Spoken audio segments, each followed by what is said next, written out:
Bonsoir, bienvenue à vous en direct. Votre émission pour aller plus loin ce soir sur les conséquences du duel Fillon-Juppé sur le centre. Ira pas. Que fera François Bayrou si son candidat Alain Juppé est éliminé dimanche? Qu'en est-il également de l'UDI qui se divise sur ce choix? Sans oublier bien sûr Emmanuel Macron qui veut prendre des voix au centre et souhaite faire sa révolution avec un livre à paraître demain. Sur tous ces sujets, le débat est à suivre. Margaret Thatcher ou encore Gerhard Schröder, tous deux s'invitent dans la campagne de la primaire de la droite et du centre. L'ancienne chef du gouvernement britannique et l'ex-chancelier allemand sont cités pour leurs réformes radicales. On évoquera aussi tout à l'heure Vladimir Poutine qui s'invite également dans cette primaire. Sur tous ces sujets, le match des idées opposera Gaspard Koenig, président du think tank Génération Libre, à notre chroniqueur économique Jean-Louis Gombaud. Enfin, l'entretien. Mon invité est l'un des plus grands spécialistes du monde arabe et de l'islam. Gilles Kepel publie La fracture et nous rappelle que la menace terroriste reste élevée en Europe et plus particulièrement en France. Le grand entretien est à suivre tout à l'heure. Voilà donc pour le programme. Merci de nous être fidèles. Le hashtag OVPL pour vos réactions. Et avant d'accueillir mes premiers invités, le tour d'horizon de l'actualité politique du jour.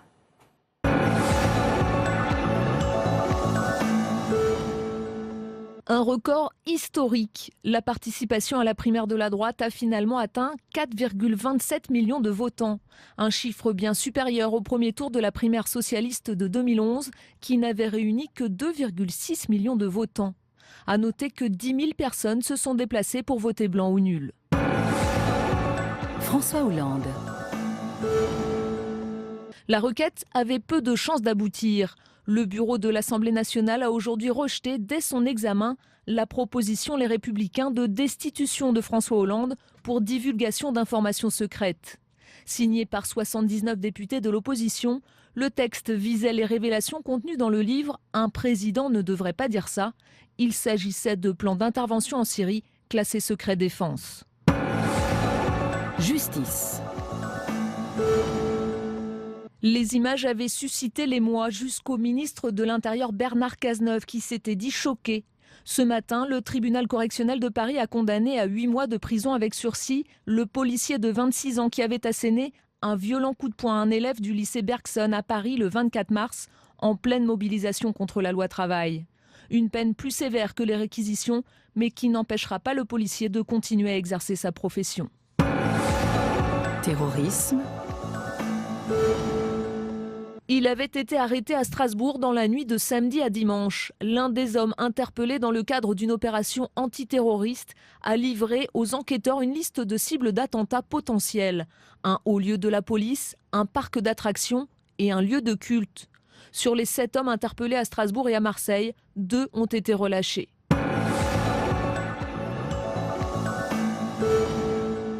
Des mots chocs pour dénoncer la violence. Le 5e plan de lutte contre les violences faites aux femmes a été dévoilé ce matin par Laurence Rossignol.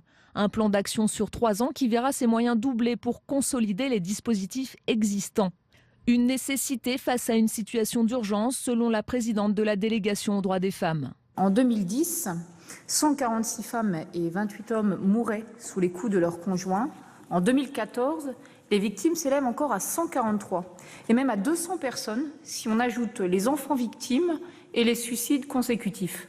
Deuxième triste constat, les révélations des faits est toujours aussi difficile. Entreprise.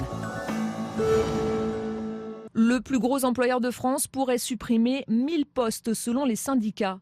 En cause, l'annonce d'un vaste plan de restructuration et de fusion. Parmi les sites les plus touchés, celui de Toulouse et de Suresnes en Île-de-France. Les syndicats craignent des licenciements secs. Ce serait une première dans l'histoire d'Airbus qui emploie près de 140 000 personnes dans le monde. Le détail du plan sera annoncé mardi prochain lors d'un comité européen du groupe. Voilà, et dans l'actualité, les conséquences du duel Fillon-Juppé sur le centre. Des élus de l'UDI se rallient à François Fillon. Du côté du MoDem, François Bayrou laisse planer le doute sur une éventuelle candidature si jamais Alain Juppé est éliminé dimanche. Sans oublier bien sûr Emmanuel Macron qui compte bien capter des voix au centre. Bref, le centre est en tous ses états et on en parle avec nos invités ce soir. Christelle Bertin, bonsoir. Bonsoir. Journaliste politique auprès du site d'information Atlantico. Nous accompagne également ce soir le sénateur UDI de Paris, Yves Pozzo di Borgo, bonsoir. Thomas Guenolé, bonsoir et bienvenue à vous. Vous êtes politologue, essayiste, enseignant en sciences politiques. Et enfin, nous accompagne ce soir Alexandre Vatim-Bella, bonsoir. Bonsoir. Vous êtes journaliste et directeur du Centre d'études et de recherche du centrisme. C'est un centre de recherche sur la pensée politique centriste. Alors, madame, messieurs, avant d'entrer dans le vif du débat, je vous propose de revenir sur ce qui se passe en ce moment au centre depuis le score de François Fillon dimanche. Les détails avec Cécile Sixou. Si le match Juppé-Fillon occupe le devant de la scène, dans les coulisses, un autre affrontement se joue, celui des différents clans centristes. Au sein de l'UDI tout d'abord, où le second tour de la primaire ravive les vieilles querelles entre Jean-Christophe Lagarde et Hervé Morin. Au moment de la succession de Jean-Louis Borloo il y a 2 ans, les deux hommes se sont opposés dans une guerre fratricide. Elle a laissé des traces et aujourd'hui, malgré leur appartenance à une même famille politique, ils ne sont pas dans le même camp. D'un côté, le président de l'UDI et ses troupes soutiennent Alain Juppé. De l'autre, l'ancien ministre de la Défense vient, après avoir soutenu Bruno Le Maire, de se ranger derrière François Fillon pour, je cite, son expérience mais aussi sa stature d'homme d'État. L'autre centriste qui pourrait une nouvelle fois jouer les trublions, c'est François Bayrou. Pourtant débarrassé de Nicolas Sarkozy, le maire de Pau n'exclut pas de se présenter si François Fillon remporte les primaires, car le candidat LR a selon lui un programme trop brutal. Un centre tiraillé sur sa droite, mais qui pourrait aussi l'être sur sa gauche avec l'entrée en campagne d'Emmanuel Macron. Voilà, et avant d'évoquer en détail ce qui se passe au centre, votre réaction, d'abord Yves Pozzo di Borgo à cette information. Donc ce sera demain dans le Figaro, une tribune de 215 parlementaires, députés et sénateurs de droite et du centre va être publiée. Il dénonce les attaques d'Alain Juppé à l'égard et à l'encontre de François Fillon. Il y a notamment le président du groupe Les Républicains du Sénat, Bruno Retailleau, et d'autres, également le président du groupe dont vous faites partie, François Zocchetto. Est-ce qu'une ligne rouge, selon vous, a été franchie par Alain Juppé ? C'est vrai qu'on a, dans la Ve République, si vous voulez, c'est le drame du centre de la Ve République. C'est l'élection de 62, où on élit le président de la République au suffrage universel, et qui fait qu'au deuxième tour, il n'y a plus que 2 candidats. Ça, c'était le drame du centre. Et ce qui fait que depuis 62, à chaque élection présidentielle, le centre est coupé en 2 ou bouge. C'était 65, soit c'était 69, par c'était Alain Juppé. Est-ce qu'il a franchi une ligne rouge? Vous me posez la question sur Alain Juppé. Bon, moi-même, j'ai réagi sur Twitter en disant que ça m'avait choqué un petit peu la façon dont la campagne du deuxième tour avait commencé. N'oubliez pas quand même qu'on est tous dans le même camp, qu'après dimanche soir, tout le monde sera derrière le candidat qui sera élu. Vous le croyez vraiment avec des attaques aussi vives et acerbes? Bien sûr. J'en ai connu, vous savez, à droite et au centre, on a dû dire des choses qui étaient beaucoup plus dures. Ça, c'est quand même pas très important. Alors, chacun profite. Bon, l'appel demain est un appel pour confirmer les choses. Mais je crois que le dimanche soir, tout le monde sera derrière le même candidat. Et puis surtout, il va falloir après, si vous voulez, affronter le candidat de gauche. Parce qu'on enterre trop vite la gauche. Juste encore une question, mais vous accordez toujours votre soutien ce soir à Alain Juppé? Alors, moi, on a une réunion du bureau du UDI, qui est la structure qui est décisionnaire lundi soir, et nous avions collectivement décidé, puisque même si beaucoup de parlementaires ou des centristes se sentaient proches de Fillon, comme moi d'ailleurs sur beaucoup de sujets, nous avons décidé de rester dans le soutien à Juppé, parce qu'on ne change pas de camp comme ça. Le choix du cœur, pour vous, c'est François Fillon, mais le choix de la raison. Le choix de la raison et le choix de la décision du parti, c'est très important, parce qu'on a une structure UDI que Jean-Louis Borloo a créée, qui est quelque chose qui existe et qui commence à exister en France.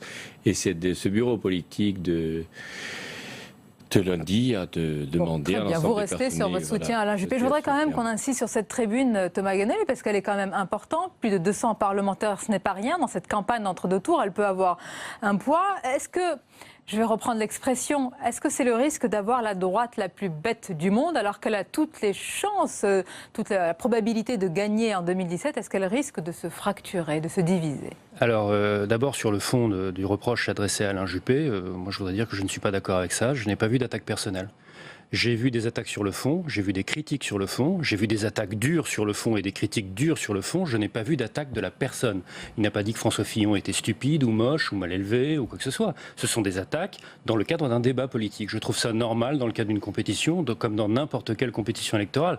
C'est un peu comme si on disait on va arrêter d'attaquer le programme de l'adversaire pendant la campagne présidentielle au premier et au second tour parce qu'à la fin il faut que la France soit unie. Quand on fait partie de la même famille politique et qu'on dit que l'autre, l'adversaire, a des soutiens d'extrême droite, vous considérez qu'on est toujours dans le cadre... On n'est pas dans une attaque personnelle. On est dans le fait, on est dans une accusation qui est sur le fond, est une accusation politique. Pourquoi ça dérange apparemment tant de parlementaires de droite et du centre, tant d'élus? Pour moi, il faut distinguer le fait d'être dérangé par ceci ou cela, ou le fait de vouloir tuer le match, tout simplement. Une tribune massive de parlementaires pour dire maintenant ça suffit, Alain Juppé finalement doit arrêter de critiquer François Fillon en pleine campagne de second tour, on est d'accord. C'est une façon de vouloir tuer le match. C'est respectable, ça peut marcher, je ne pense pas que ça déplace une voix. Avait-il vraiment besoin de tuer le match compte tenu, on ne va pas juger du score. La violence a commencé avec les propos d'Alain Juppé. La violence a commencé, me semble-t-il, dès le premier tour, lorsque Nicolas Sarkozy a attaqué Alain Juppé sur une soi-disant alliance avec François Bayrou et a fait 15 jours, 3 semaines de campagne sur ce thème-là. Donc déjà, la droite était sérieusement fracturée, puisque jusqu'à nouvel ordre, le centre et le MoDem font toujours partie de la droite. Donc aujourd'hui, c'est presque le match à l'envers,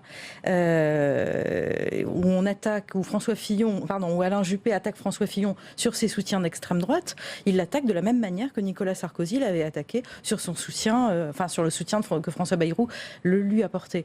Donc effectivement, on est dans une fracturation de la droite, mais qui, à mon sens, perdure depuis le premier tour. Et du centre, Alexandre Batimbela, vous qui en êtes spécialiste, ce sont également des parlementaires du centre qui ont quand même aussi signé cette tribune. Ce n'est pas rien comme engagement. Oui, alors... Si on prend le premier tour, on voit qu'il y avait effectivement peu de monde qui soutenait Fillon. La plupart des centristes sont venus soutenir Fillon, à part Zocchetto, effectivement, dont vous rappeliez. Il l'avait dit. D'ailleurs, lors des journées du centre, il n'y a pas si longtemps, parlementaire du centre, qu'il ne soutiendrait personne. En fait, il a soutenu donc Fillon. Et donc, il y a pas mal de gens qui se sont mis, ceux qui soutenaient le maire et ceux qui soutenaient effectivement Sarkozy. Et globalement, tous ceux qui sont contre la garde à l'intérieur de l'UDI sont effectivement aujourd'hui des soutiens de Fillon. Donc, la guerre du centre, effectivement, est dans cette primaire. Et je voudrais simplement rappeler qu'elle est là depuis le premier tour, avec effectivement le problème Bayrou qu'a soulevé Sarkozy, et que donc Bayrou a fait perdre Sarkozy, puisqu'en fait les gens se sont reportés sur Fillon en disant lui il est moins populiste, il est un peu plus propre, etc. On va le soutenir contre Juppé qui lui effectivement est en train d'être un peu l'otage de Bayrou. Enfin, les électeurs ont un petit peu pensé ça. Et ce qui est extraordinaire, c'est que Bayrou va peut-être faire perdre Juppé au second. Donc je veux dire qu'il aura réalisé quelque part son rêve secret, c'est de pouvoir se présenter, puisque sans doute avec Fillon, sans avoir calculé tout cela, voilà, quand même, il n'avait pas prévu le surgissement de François Fillon, je crois. Fortement, et en y arrivant effectivement un petit peu à l'envers, parce que je veux dire, il pensait que Sarkozy battrait Juppé et que Sarkozy serait donc le candidat, etc. Et qu'il aurait en tous les cas, est-ce qu'on peut dire, Yves Pozzo du Borgo, que ni la gauche, ni le Front National, ni la droite du côté des juppéistes, ni vous-même au centre à l'UDI, vous ne vous attendiez à un tel score de François Fillon? Ça se sent à chacune de vos réactions. C'est vrai que mon discours de SEM parlementaire a toujours été... Moi, je suis en phase avec le programme de Fillon, mais il y a nécessité d'être utile. Mais alors, je disais, non, mais je suis honnête, je dis, il y a eu ça. Une schizophrénie assez incroyable ce soir. Vous voilà, nous dites, moi, mais c'est vrai, mais en même temps, si vous voulez, en même temps, il y a un problème d'éthique. Vous êtes engagé derrière Alain Juppé. Moi, je soutiens Alain Juppé jusqu'au bout. J'assume, je veux dire, et la garde aussi avec. C'est pas le parti lui-même, c'est d'abord 600 élus qui ont dit nous on soutient Juppé, et la garde a proposé au bureau politique, écoutez, on on a soutenu Juppé, on va jusqu'au bout. Surtout qu'il y a des choses chez Juppé qui vont plutôt dans le sens des centristes, chez Fillon aussi. Il y a des différences en politique étrangère, mais ça...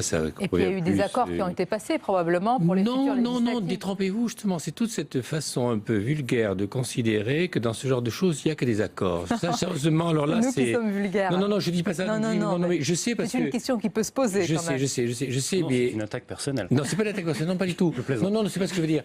Non, mais c'est vrai qu'il y a toujours des... Mais dites-vous bien, moi, ça fait longtemps que je suis dans la politique et j'ai souvent participé à des accords électoraux plus au niveau présidentiel. Et souvent, malgré tout ce qu'on peut dire, c'est un accord qui est fait surtout sur le programme. Et c'est vrai que pour accompagner ce programme, on dit voilà, en ce qui concerne notamment le groupe parlementaire qui va accompagner, là nous souhaiterons avoir, je dis pas c'est pas les partis qui font l'élection, mais c'est vrai que dire voilà, t'as un droit, t'as des candidats, c'est très important ça. Mais Thomas Guenelard, comment expliquer, avec ce que dit le sénateur Yves Pozzo-di-Bargo, qu'une partie de l'UDI dit que le programme de François Fillon, je cite, est sérieux et efficace, et que le président de ce même parti, qu'on va écouter dans quelques instants, Jean-Christophe Lagarde, estime qu'il est très droitier? Alors d'abord, il y a un premier élément de réponse objective qui est que si on regarde les programmes d'Alain Juppé et de François Fillon, il n'y a pas énormément de différence. Ça a été rappelé par M. Apparu récemment, mais par exemple quand on dit c'est un scandale, François Fillon veut supprimer 500 000 postes de fonctionnaires, bon... Pendant ce temps-là, Alain Juppé, c'est 250 000. C'est moitié moins, certes, mais ça reste tout de même impressionnant. La retraite à 65 ans, est-ce que c'est dans le programme de François Fillon ou dans le programme d'Alain Juppé? C'est dans les deux. Donc il y a d'abord la proximité sur le fait que des centristes puissent s'y retrouver dans les deux, c'est parce que ça se ressemble beaucoup.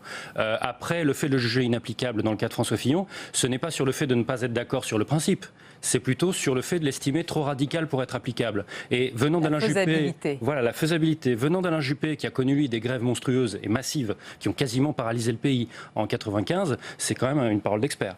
Christelle Bertrand, je vais vous laisser réagir. On va quand même écouter ce matin Jean-Christophe Lagarde, le président de l'UDI. Il était l'invité de Territoire d'Info sur notre antenne.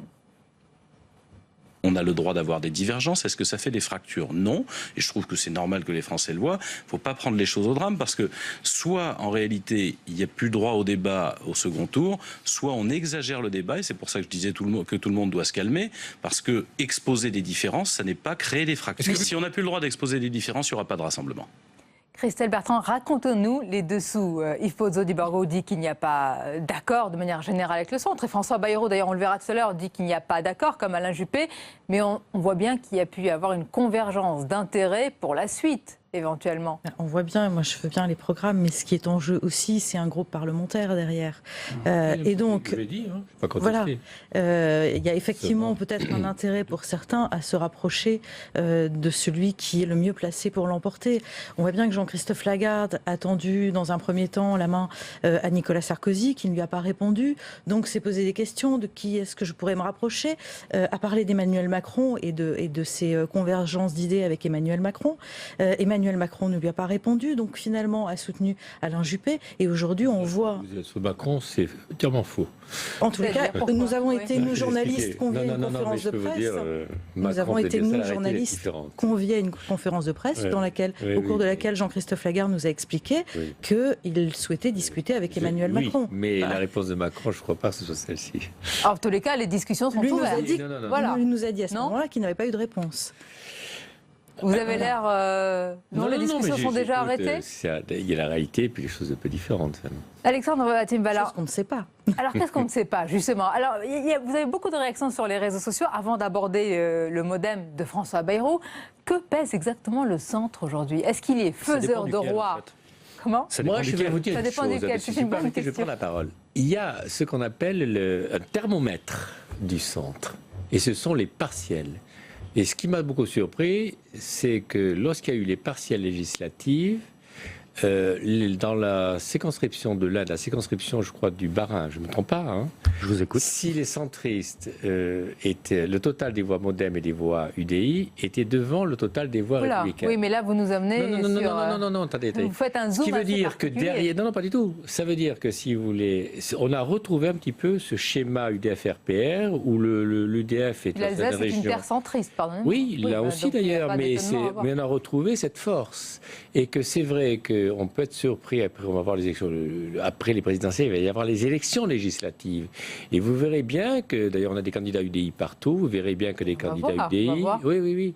Il y aura donc obligatoirement une négociation, ce qui est normal. Nous sommes partenaires avec nos amis républicains, mais vous allez voir que les candidats UDI seront des candidats qui feront un des regard scores. plus distancié, celui d'Alexandre Vatimbala, à la question qui vous est posée par un internaute. Que vaut vraiment le centre et quel centre, c'est vrai? Alors, M. Poto-Di-Borgo, effectivement, voit tout ça très beau, tout le monde va bien, l'UDI est ensemble, les centristes représentent une force politique incroyable. Si on prend les sondages, les gens qui se disent centristes aujourd'hui, c'est moins de 10%. C'est-à-dire, c'est à peu près 6% Modem et c'est un peu 3-4% pour l'UDI. Ça fait 10%. À un moment donné, les gens qui se disaient centristes, c'était plutôt 15%. Donc, il y a une baisse. Je veux dire que, bon, on va dire entre 10 et 12% pour être gentil pour M. Poto-Di-Borgo.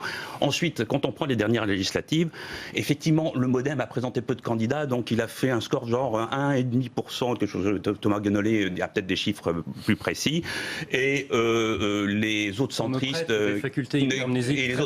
du nouveau centre, etc., c'est de genre du 5%, etc., parce qu'ils n'étaient évidemment pas présents dans toutes les circonscriptions, mais enfin bon, voilà, c'était eux qui avaient décidé de ne pas être présents dans toutes les circonscriptions. Donc aujourd'hui, que ce soit électoralement parlant ou sur les proximités de la population, c'est assez bas, ça a un peu régressé. N'oublions pas que Bayrou, effectivement, en allant au-delà du centre, a fait 18,57%, chiffre que tous les centristes se rappelleront toute leur vie, parce que c'est un chiffre énorme sous la Ve République, au premier tour de l'élection présidentielle de 2007, que ce chiffre n'a jamais été atteint depuis, que effectivement, aujourd'hui, quand l'UDI et le Modem vont voir les candidats de LR et leur disent « on veut un groupe à l'Assemblée nationale », effectivement, ils rigolent, les gens de LR, je veux dire, en disant « mais vous représentez quoi ?» Donc effectivement, je signale que Lagarde a changé totalement son discours, que Lagarde a changé totalement son discours. Vous savez qu'un jour,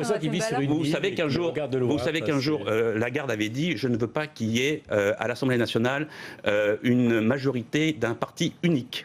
Aujourd'hui, nous savons très bien que LR aura la majorité à l'Assemblée nationale, mais nous voulons un certain nombre de députés, une vingtaine ou une trentaine. Il suffit d'écouter les déclarations, M. Poto-Di-Borgo. C'est pas plus difficile que ça. Les élections, c'est le peuple qui décide. Qui peut-être a déjà vu son rêve s'envoler, c'est François Bayrou, qui avec une alliance objective avec Alain Juppé, tout n'est pas encore joué évidemment pour dimanche, mais rêver en tous les cas de ce centre très fort. Thomas Guenolé, avant d'écouter François Bayrou ce matin, il était sur France Info, est-ce que vous pensez, comme l'a dit tout à l'heure Alexandre Vatimbala, qu'il a joué vraiment le rôle d'épouvantail, qu'il a désavantagé Alain Juppé et qu'en cela, Nicolas Sarkozy a marqué des points parce qu'il l'a beaucoup diabolisé dans cette campagne? Non, parce que en fait, je ne partage pas de manière générale les analyses qui ont été faites sur le scrutin, sur le premier tour de la primaire. Je vais devoir citer quelques chiffres. Je vous prie de m'en excuser. Toujours important. En fait, j'ai regardé une enquête Harris Interactive du 20 novembre qui vous donne pour François Fillon et pour Alain Juppé le pourcentage de leur vote qui était en fait motivé par le fait de barrer la route à Nicolas Sarkozy et non pas de voter par adhésion à M. Fillon ou par adhésion à M. Juppé. Pour François Fillon, c'est 40% du vote en sa faveur, qui était en fait un vote anti-Sarkozy. Et pour Alain Juppé, c'est 70%. Donc, si je fais mes comptes, en fait, l'électorat socle sur lequel Alain Juppé peut compter, c'est 9%. L'électorat de Nicolas Sarkozy, qui était un vote d'adhésion à Nicolas Sarkozy, c'est 21%. L'électorat socle de Fillon, c'est 26%.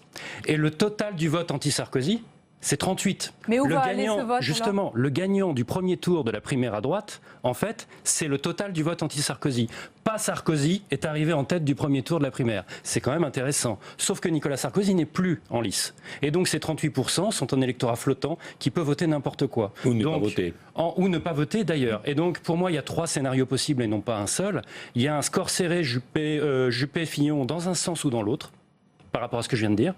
Il y a un 60-40 du côté de François Fillon si cet électorat anti-Sarkozy se disperse harmonieusement, ou alors si vraiment il y a une lame de fond qui rétrécit Alain Juppé à seulement son socle, il peut se prendre effectivement, mais pardon, le terme est un peu technique, il peut se prendre une véritable branlée. C'est les 3 possibilités en réalité qui sont sur la table et non pas une seule, comme je l'entends souvent. On a peu entendu cette... J'ajoute un point qui me semble très important. Vous savez, en physique, je crois que c'est le principe. Alors, en physique, de mémoire, c'est le principe d'incertitude d'Eisenberg, c'est que quand vous observez quelque chose, ça modifie cette chose.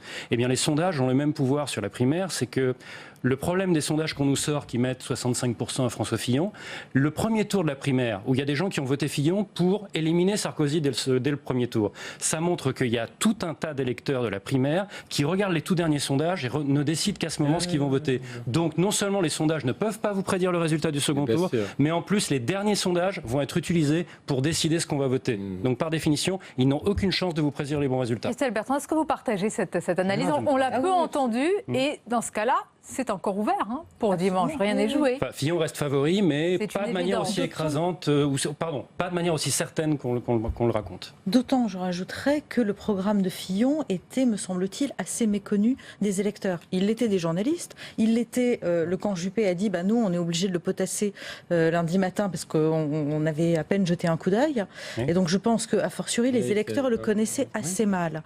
Et donc découvrent aujourd'hui, depuis lundi, un Fillon que l'on pensait, que l'on avait vu lors des débats extrêmement calmes, extrêmement posés.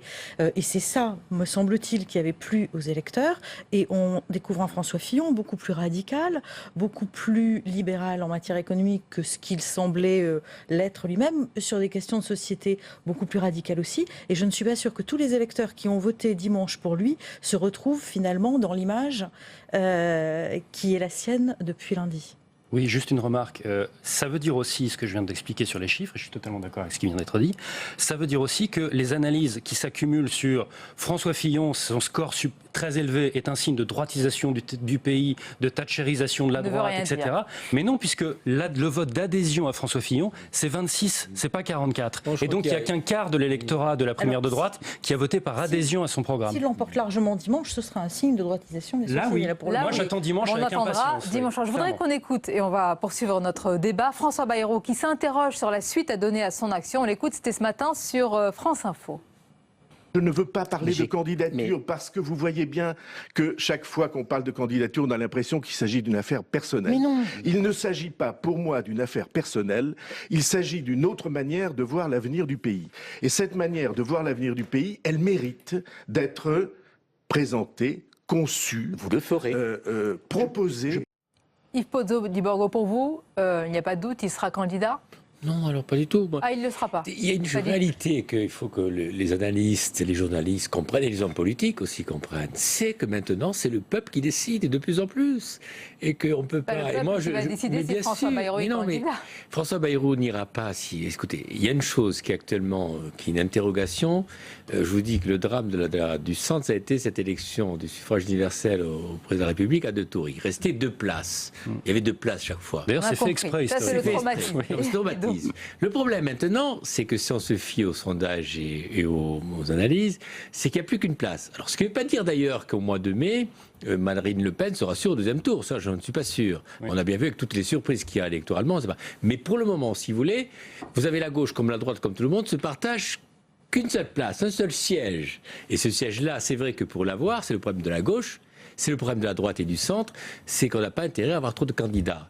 Et François Bayrou n'est pas du tout un imbécile, c'est quelqu'un qui aime la France, c'est quelqu'un qui est profond, c'est quelqu'un qui s'interroge parce qu'il veut que dans ce débat présidentiel... N'y va pas, François. Pas du tout, je ne dis rien du tout. Je ne dis rien du tout, il est assez grand pour décider ce qu'il a à faire. Je dis simplement, il s'interroge, ce qui est tout à fait normal, puisque le candidat qui soutenait semblait, mais vous avez tout à fait raison, les choses peuvent changer, et ça ne me choque pas qu'il dise cela, ce qui est tout à fait normal.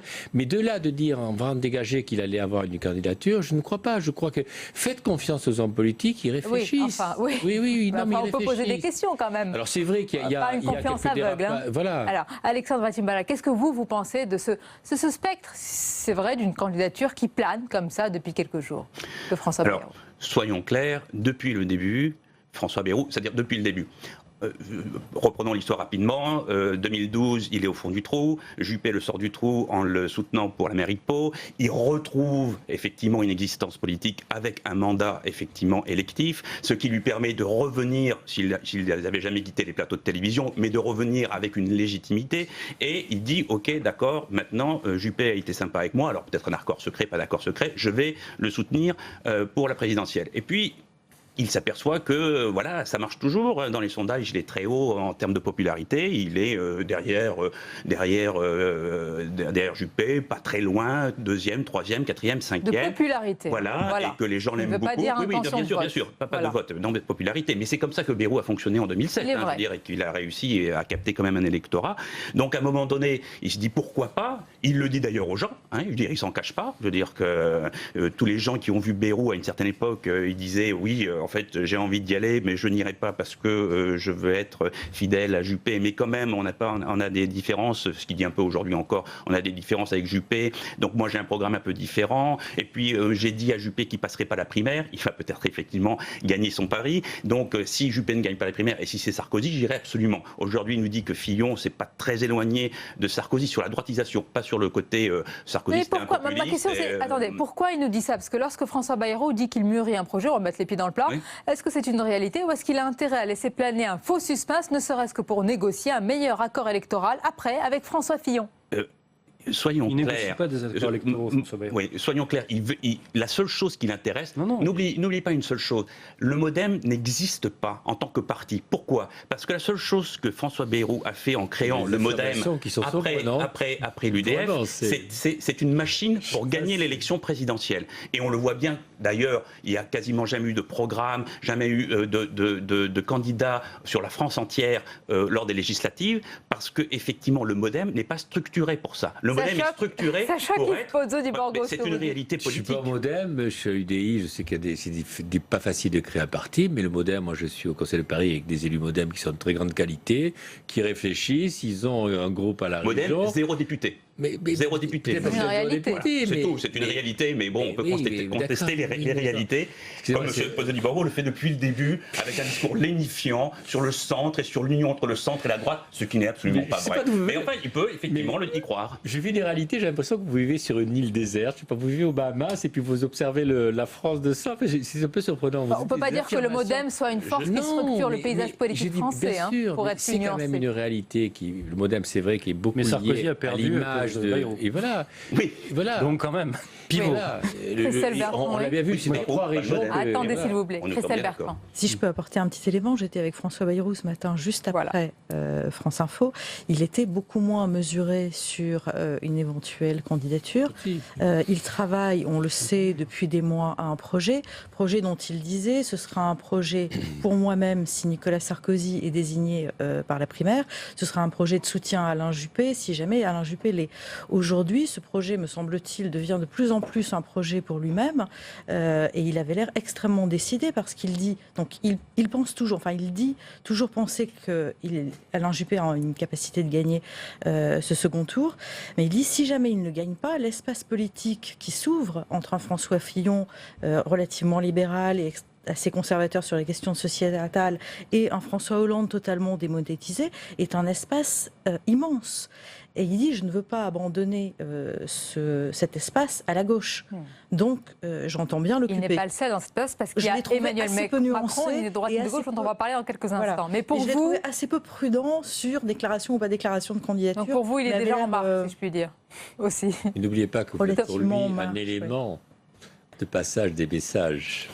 Et il suffisait d'écouter l'interview ce matin à France Info de Bayrou pour savoir que... alors, à ma question posée tout à l'heure, vous êtes d'accord, il sera candidat. C'est plus simple, Thomas Guénolé. Absolument. Il reste quand même l'hypothèse, improbable mais possible, d'une victoire d'Alain Juppé à la primaire. Je voudrais quand même le rappeler au cas où on a tombé dessus, parce que après Brexit, après Trump, voilà. Donc les élections, c'est les électeurs. Déjà. Ensuite, je suis d'accord avec vous. Moi, je voudrais juste dire que si jamais François Fillon remporte le second tour, pour moi, le véritable perdant du second tour de la primaire sera Marine Le Pen. Parce que François Fillon, avec les positions qu'on commence à lui connaître vis-à-vis des minorités, que ce soit la minorité LGBT ou la minorité musulmane, que ce soit vis-à-vis, par exemple, de ce qu'on appelle les questions familiales, mais on retombe généralement sur la minorité LGBT ou sur la minorité musulmane, quand on parle des sujets de société. Et donc, à partir de là, il y a toute une partie de l'électorat, de la surface électorale de Marine Le Pen qui correspond plus aux idées de Marion Maréchal Le Pen, qui peut préféré voter utile en quelque sorte sur des idées assez proches et on retombe finalement sur la configuration de 2007 où Nicolas Sarkozy avait une partie de son discours qui mordait sur l'espace électoral du Front National et où en même temps en faisant ça il reste avec un score stable pour un candidat de droite parce que pendant ce temps-là il perd sur l'espace central et là ça libère effectivement un espace pour François Bayrou. Et là, c'est pour ça que François Bayrou, même si c'est François Fillon qui remporte la primaire, aura quand même un énorme problème, c'est qu'il y a Emmanuel Macron juste après. Justement. Je m'explique juste sur un point et j'en on allait en terminerai parler, là. allez-y. En fait, le succès de François Bayrou en 2007 au premier tour, c'est l'addition entre un vote d'extrême centre, c'est-à-dire des gens qui veulent l'affirmation du centre dès le premier tour de manière indépendante, surtout face à Nicolas Sarkozy, et un vote ni droite ni gauche, qui n'est pas la même chose et qui correspond plus à Emmanuel Macron. Sauf que là, Emmanuel Macron s'est placé, lui, sur ce ni droite ni gauche. Donc c'est un fauteuil pour deux, si vous voulez. Pour le coup. Et je voulais juste ajouter, quand on regarde les sondages où Macron est nettement en tête devant Bayrou, le dernier, Bayrou n'a jamais été aussi bas, il est à 5,5%, et entre 5,5 et 8,5%, alors que Macron est entre 14 et 16,5%. Et si on regarde l'électorat centriste, la majorité de l'électorat de l'UDI votera Macron contre Bayrou.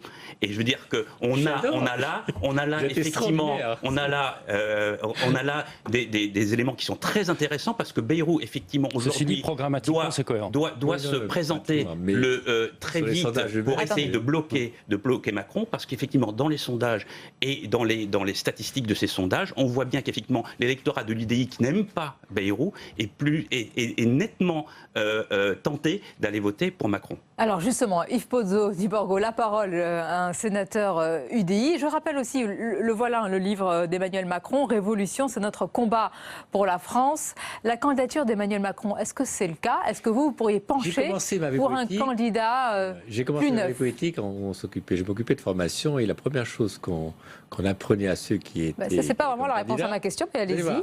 C'est de dire on s'occupe jamais des gens qui ne sont pas dans notre camp. Voilà. C'est pas un peu sectaire, pardonnez-moi? Pas du tout, non. On est la droite et le centre. Mais vous avez un avis sur Emmanuel Macron? Emmanuel Macron aussi, vous savez. Oui, c'est la droite et le centre aussi. Vous n'avez aucun avis sur lui? Non, sérieusement, non. Aucun avis sur Emmanuel Macron? Il est beaucoup plus proche des positions de l'UDI, si je peux me permettre, que de celle du PS, comparativement. C'est quand même quelqu'un qui vient de la gauche, qui a quand même géré pendant 4 ans, si vous voulez, l'économie française dans laquelle l'État est. C'est quand même lui qui a géré l'ensemble des entreprises et la valorisation de nos entreprises publiques, les 25 milliards, a baissé énormément, beaucoup plus qu'elle aurait dû baisser. Enfin, excusez-nous, il est quand même porteur de toute une politique de gauche que les Français rejettent. Alors il arrive habilement à se dire, c'est pas moi qui ai fait tout cela. Enfin, il dit, oh non, c'est pas moi, c'est l'autre. Mais enfin, il était quand même des acteurs importants. Pardonnez-moi, tout à l'heure, sur François Fillon et Alain Juppé, votre parti est quand même divisé. Il va peut-être l'être sur Emmanuel Macron. Ce soir, vous ne pouvez pas nous dire que tout l'UDI ne regarde même pas le programme à venir d'Emmanuel Macron.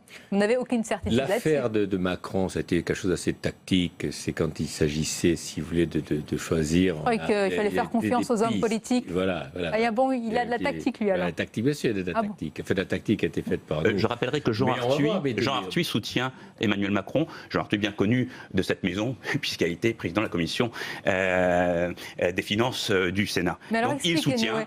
Est-ce qu'Emmanuel Macron est en train de lancer une OPA sur le centre? Est-ce qu'il peut le faire? Est-ce qu'il a les moyens de le faire? Alors, ce que je disais tout à l'heure, c'est que, en fait, il y a une espèce de magma électoral, pardon pour cette expression, mais qui mélange l'affirmation d'un centre qui serait distinct de toutes les autres formations politiques et qui serait donc l'espace de la... Ça peut sembler être un oxymoron, mais ça n'en est pas un, d'être radicalement modéré, c'est-à-dire de vraiment vouloir le compromis et le rassemblement sur les corps intermédiaires, la société civile, etc. Ça, c'est la position d'extrême centre. Et vous avez le ni droite ni gauche qui, en réalité, finit par être un programme plus proche de celui d'Emmanuel Macron, effectivement, et qui est... Pour moi, il y a quelque chose de la coupure Bayrou-Macron qui relève un peu de Bayrou-Madeleine en 2002. Ah oui, vous nous ramenez à loin. Et je m'étonne en fait, quand on dit mais d'où vient Emmanuel Macron, ce phénomène neuf, etc., je m'étonne qu'on ne le compare pas davantage à Alain Madeleine ou d'ailleurs au programme économique de Raymond Barre. Je vais laisser le mot de la fin à Christelle Bertrand. Je vous offre quand même le livre à lire, on ne sait jamais, Yves Pozzo-Di-Borgo. Non, même pas. Même pas, bah dis donc. C'était bien tenté.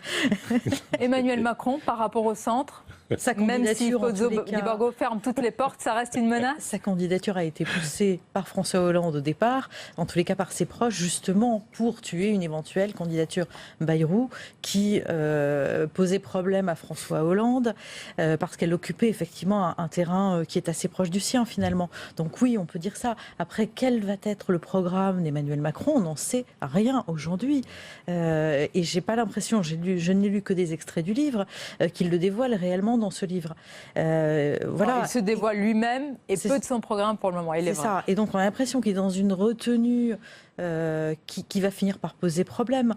Les quelques propositions que j'ai lues sont plutôt, me semble-t-il, assez libérales. François Bayrou, lui, nous disait ce matin, moi je veux relancer les questions, enfin la problématique des questions sociétales qui, me semble-t-il, n'ont pas été traitées par la gauche et ne sont plus traitées par la droite aujourd'hui. Est-ce qu'ils seront vraiment sur le même créneau?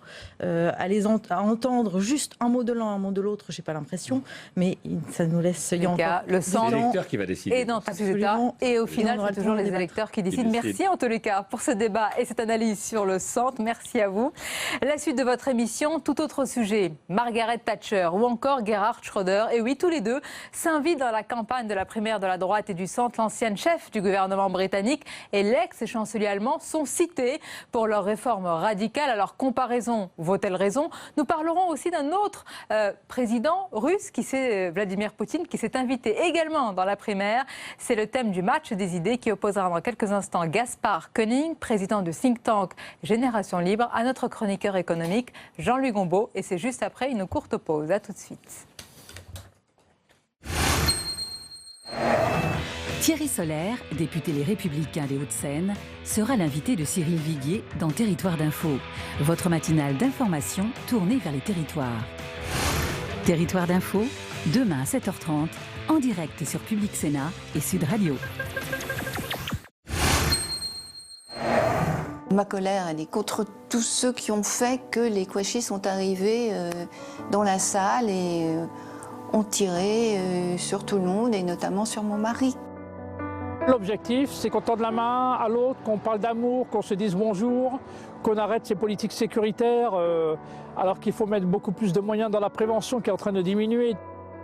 Je créerai un cours de religion où, tout petit, on leur parlerait de Socrate, Aristote, Platon, puis on montrait, puis on arriverait au judaïsme, puis au christianisme, puis à l'islam, puis aux Lumières, et que quand ils arriveraient au bac, ils auraient le choix, tout simplement. Ouais. Tous présidents, vendredi à 19h sur Public Sénat. Dimanche dès 20h, second tour de la primaire de la droite et du centre, où s'affronteront François Fillon et Alain Juppé. Résultat, analyse et interview viendront rythmer cette soirée qui décidera du candidat à l'élection présidentielle du 23 avril et 7 mai prochain. Second tour de la primaire de la droite et du centre, dimanche dès 20h, en direct sur les chaînes parlementaires. Et bienvenue à vous si vous nous rejoignez à l'instant, en direct bien sûr pour votre émission On va plus loin. Et on n'a jamais autant parlé dans cette campagne de la primaire des dirigeants étrangers, que ce soit Margaret Thatcher ou encore Gerhard Schröder. Pour une grande partie de la presse française et étrangère, François Fillon est un peu leur fils spirituel. Lui-même d'ailleurs se revendique de cet héritage. Alors comparaison vaut-elle raison? Eh bien sur ce sujet on en débat avec nos invités ce soir. Gaspard Koenig, bonsoir. Bonsoir. Essayiste, président du think tank Génération Libre. Et face à vous et avec nous notre chroniqueur Jean-Louis Gombault, bonsoir. Bonsoir Sonia. Messieurs, avant d'entrer dans le vif de notre débat, de notre sujet, je vous propose de revenir sur ces comparaisons avec l'étranger, avec les dirigeants étrangers. On voit tout cela avec Julie Hulin. François Fillon grimé en Thatcher à la une de Libération. Premier ministre du Royaume-Uni entre 79 et 90, la Dame de Fer est une des figures emblématiques du libéralisme économique. Dans un contexte marqué par la crise, elle a profondément changé le modèle britannique. Son premier combat, la réduction des dépenses publiques avec une vaste vague de privatisation. Sur fond de désindustrialisation, elle privilégie les services et la finance qu'elle s'attaque à déréguler, avec notamment une forte hausse des taux d'intérêt à la Banque d'Angleterre. Elle fera de Londres la première place financière d'Europe. Son plus grand combat, les syndicats. Durant son passage au pouvoir, 5 lois seront votées pour limiter leur pouvoir. La grande grève des mineurs durera 1 an. Margaret Thatcher ne cédera jamais. François Fillon aime à se réclamer de son héritage, mais également de celui de Gerhard Schröder. Chancelier allemand de 1998 à 2005, il a mis en place un train de réforme économique radical. En 2003, son programme de réforme nommé Agenda 2010 visait à restaurer la compétitivité de l'économie allemande grâce à une libéralisation du marché du travail, une baisse des prestations sociales et une réforme des retraites. Les lois Hartz, très controversées, transformeront le marché du travail allemand en profondeur. Allocation chômage dégressive, contrôle renforcé des chômeurs, développement des emplois à salaire modéré, dits mini-jobs. En quelques années, l'Allemagne a retrouvé sa compétitivité au prix d'une explosion de la précarité. Voilà pour les comparaisons qui sont légion. Tout d'abord, Gaspard Koenig, comment expliquer ce besoin, ou plutôt cette habitude de comparer notre situation ou nos dirigeants aux dirigeants étrangers et notamment européens? C'est-à-dire que Thatcher, c'est arrivé un peu comme un cheveu sur la soupe dans le débat. C'est arrivé cette semaine.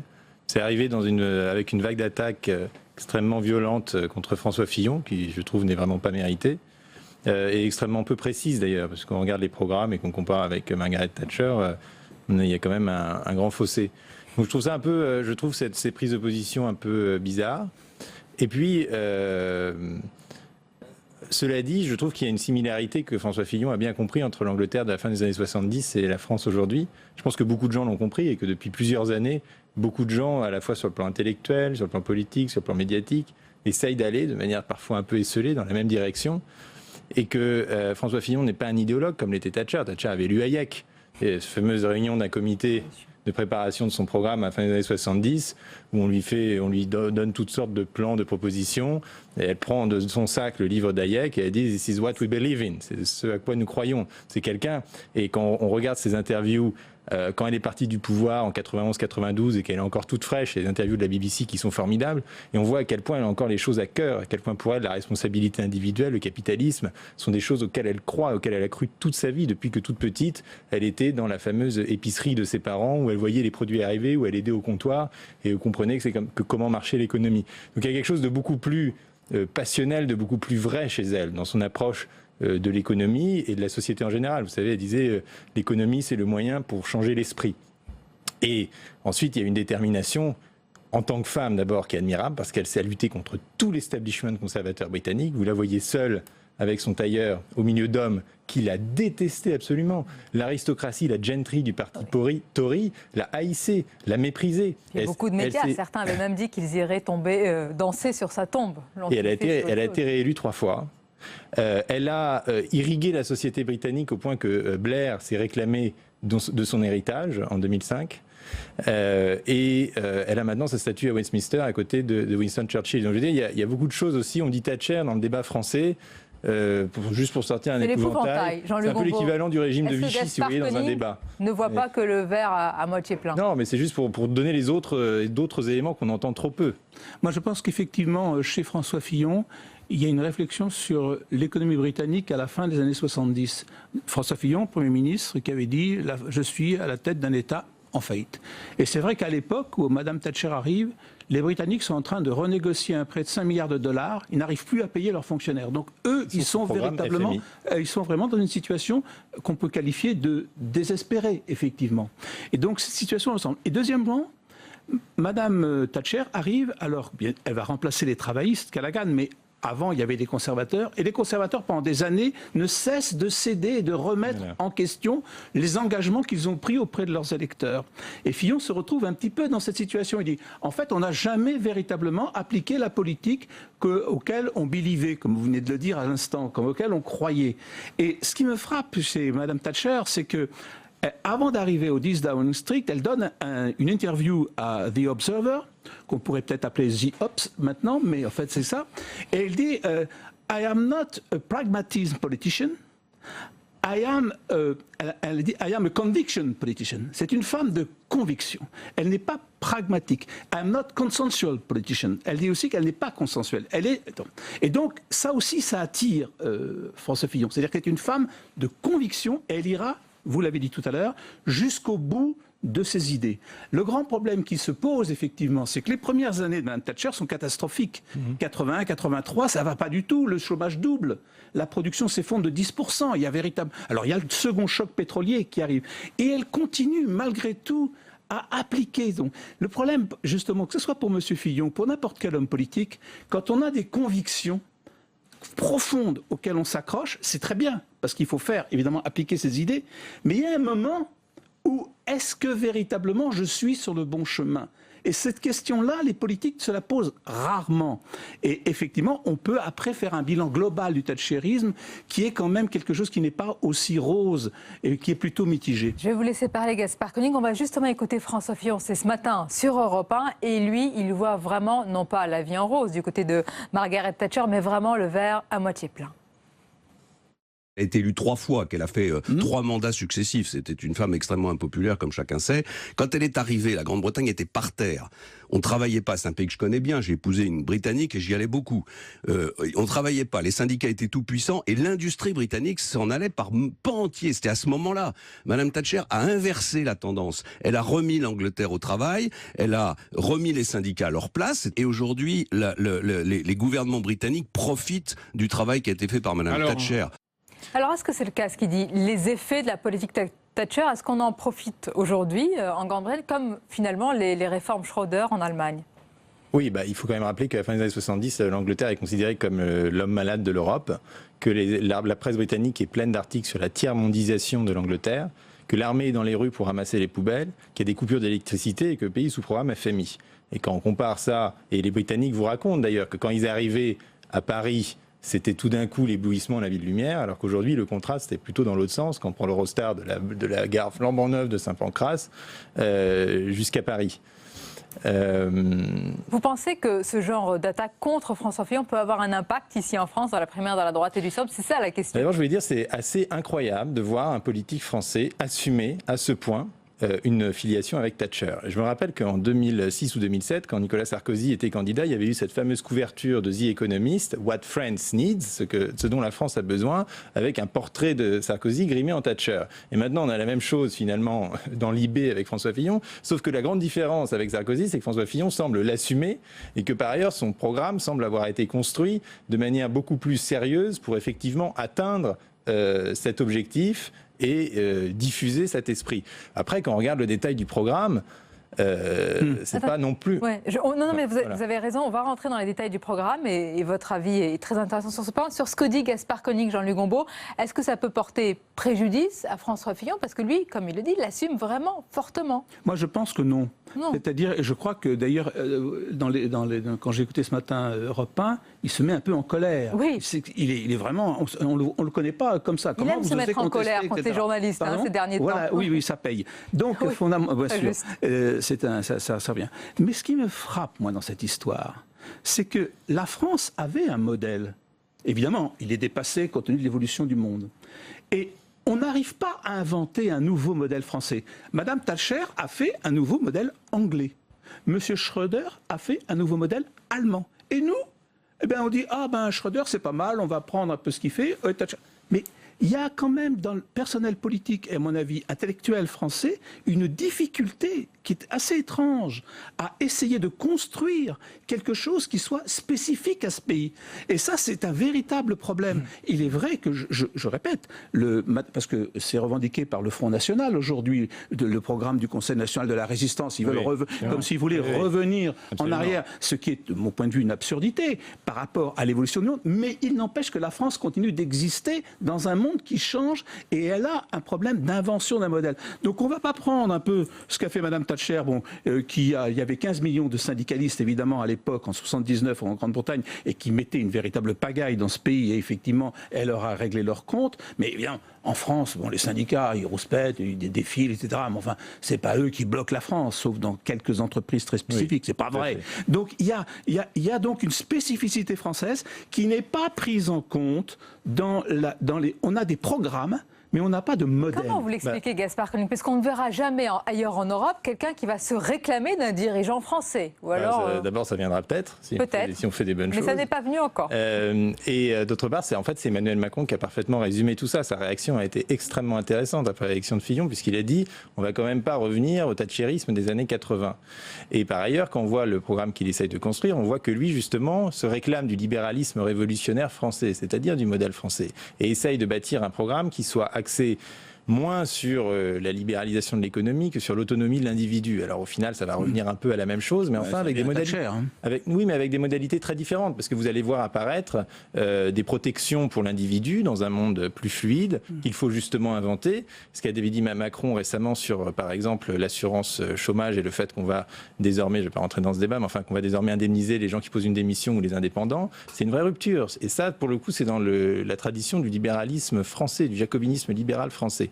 Donc je pense qu'il faut plutôt chercher du côté de Macron l'invention d'un modèle français, mais qu'il faut reconnaître à François Fillon le courage de faire ce genre de réforme dont tout le monde parle et que personne ne fait jamais. Comme ça, on verra si finalement, si oui ou non, elle marche. Jean-Luc Gombault, est-ce qu'Emmanuel Macron peut être ce modèle, entre guillemets, lui qui vient de sortir demain, c'est le livre à paraître demain, Révolution, où il esquisse un peu plus son ambition personnelle, son parcours personnel plus que son programme. Est-ce qu'il peut être un modèle? Parce que c'est vrai que dans la presse étrangère, on lui tresse beaucoup de lauriers, monsieur Macron. Alors le problème, c'est que la presse étrangère ne vote pas en France. Non. Déjà même que la presse française a du mal à faire voter les gens en France. Non.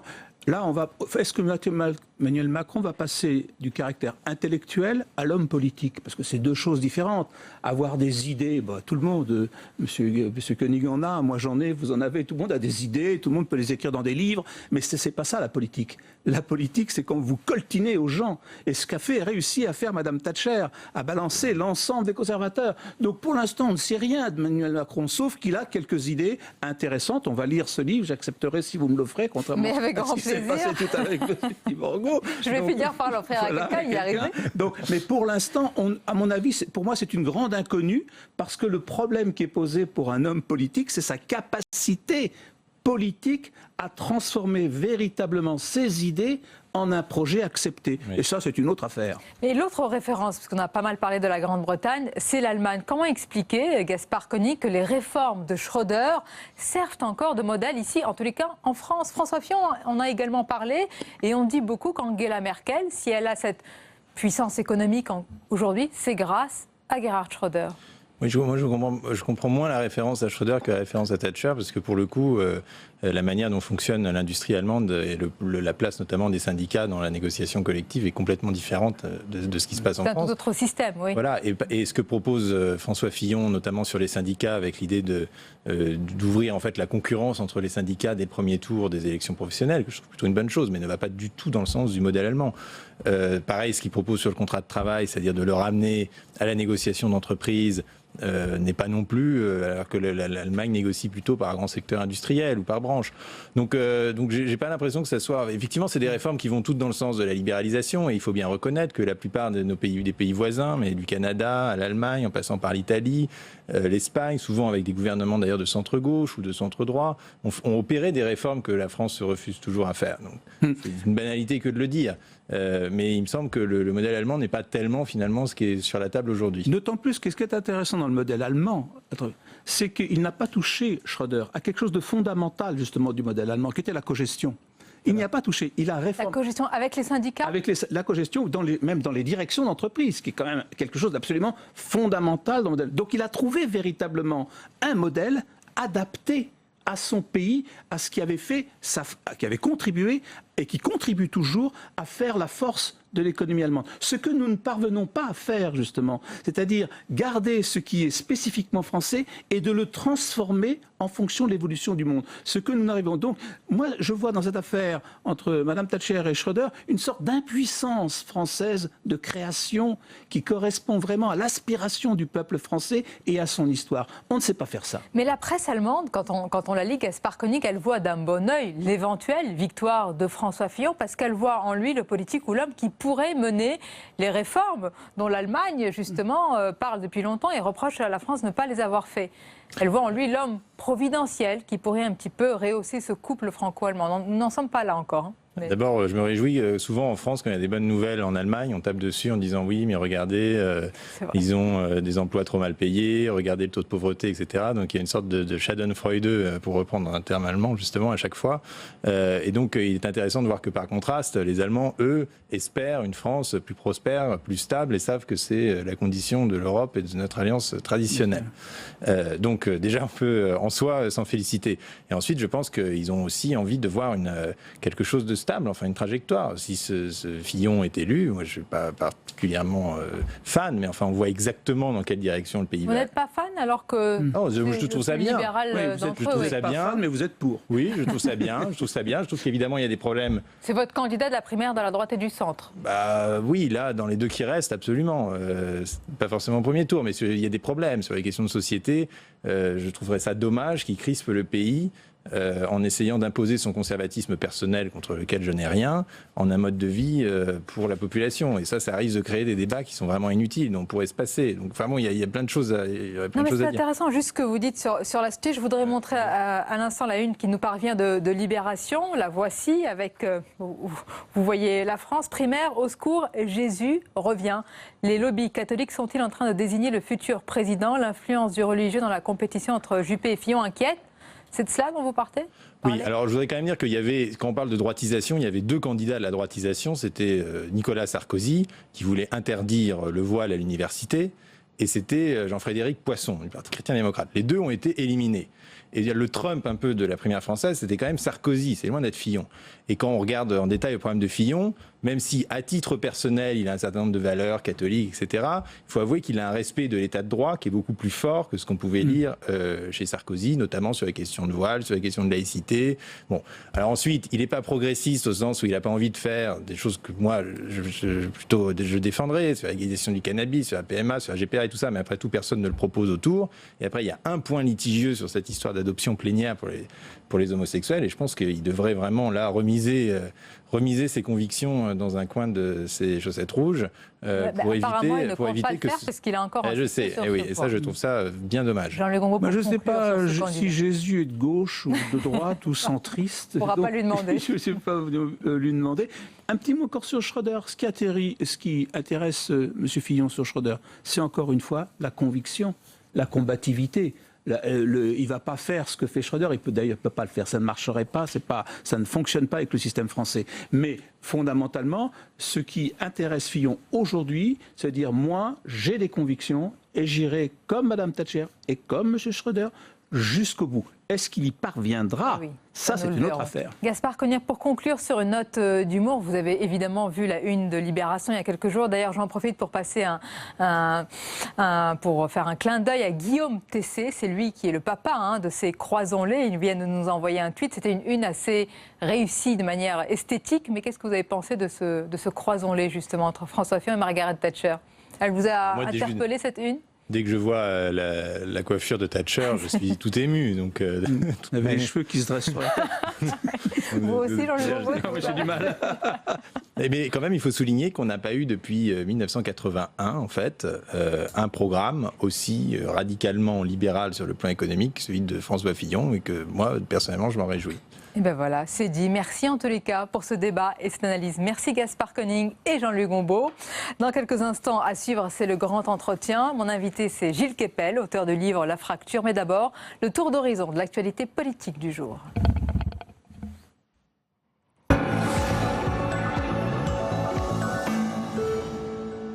Un record historique. La participation à la primaire de la droite a finalement atteint 4,27 millions de votants. Un chiffre bien supérieur au premier tour de la primaire socialiste de 2011, qui n'avait réuni que 2,6 millions de votants. À noter que 10 000 personnes se sont déplacées pour voter blanc ou nul. François Hollande.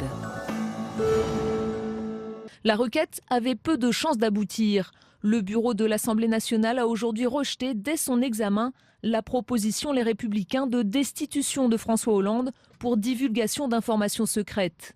Signé par 79 députés de l'opposition, le texte visait les révélations contenues dans le livre « Un président ne devrait pas dire ça ». Il s'agissait de plans d'intervention en Syrie classés secret défense. Justice. Les images avaient suscité l'émoi jusqu'au ministre de l'Intérieur Bernard Cazeneuve qui s'était dit choqué.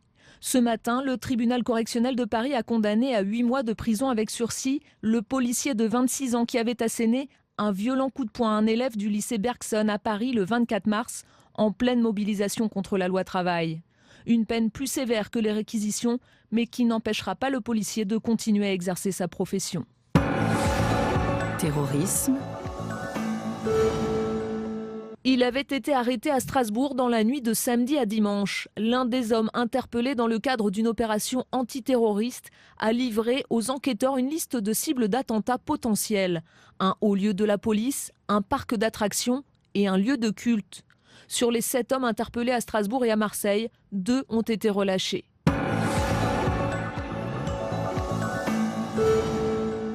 Des mots chocs pour dénoncer la violence. Le 5e plan de lutte contre les violences faites aux femmes a été dévoilé ce matin par Laurence Rossignol. Un plan d'action sur 3 ans qui verra ses moyens doublés pour consolider les dispositifs existants. Une nécessité face à une situation d'urgence, selon la présidente de la délégation aux droits des femmes. En 2010, 146 femmes et 28 hommes mouraient sous les coups de leurs conjoints.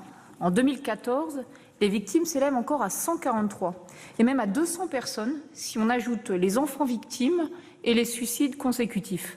Deuxième triste constat, les révélations des faits est toujours aussi difficile. Entreprise. Le plus gros employeur de France pourrait supprimer 1000 postes selon les syndicats. En cause, l'annonce d'un vaste plan de restructuration et de fusion.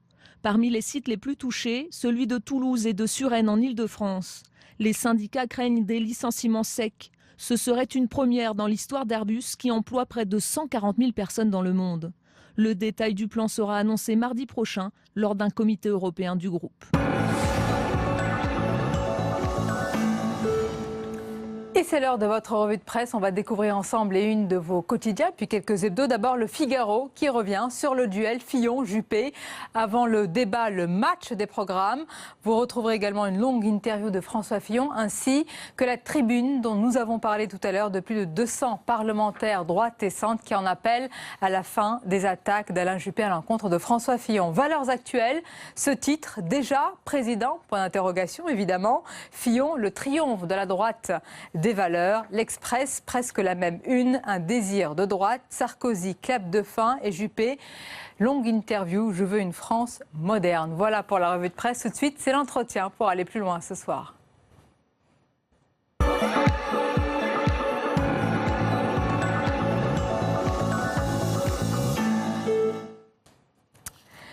Mon invité ce soir est l'un des plus grands spécialistes de l'islam en France, grand connaisseur du monde arabe, professeur, auteur de nombreux ouvrages à succès, dont le dernier en date, publié chez Gallimard, et qui s'intitule La fracture. Bonsoir et bienvenue Gilles Kepel. Bonsoir Sonia. On va parler en détail de votre livre, bien évidemment, mais d'abord, un mot sur cette campagne de la primaire de la droite et du centre, parce que l'un des sujets abordés par les candidats, c'est bien sûr la lutte contre le terrorisme islamiste. François Fillon parle de totalitarisme et il a consacré un livre à ce sujet intitulé « Vaincre le totalitarisme islamique ».